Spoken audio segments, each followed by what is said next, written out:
أنا بشتغل في شركة خاصة، معايا دبلوم تجارة. قالولي زمان ذاكر علشان تكون راجل محترم قدام الناس. بس لما كبرت لقيت الناس بتحترم الناس اللي معاها فلوس بس.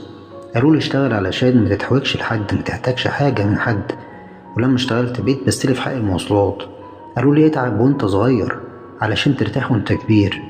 وفي نفس الوقت شايف معظم الناس كبار صغيرين شغالين وهم في ابتدائي ولسه زي ما هم.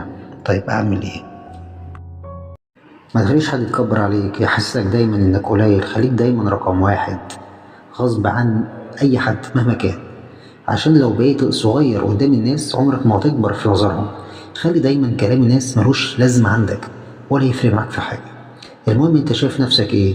خلي في اغلب الوقت هادي في الاوقات الحاجات اللي بتنرفزك. ليه بقى؟ لما الناس تشوفك هادي وقت عصبيتك يتلاشوك، يخافوا منك. بس ان للصبر حدود. اتعصب بس بهدوء، اتنرفز بس بالراحة، بس ساعة الجد ما تسميش على حد. صباح الفل.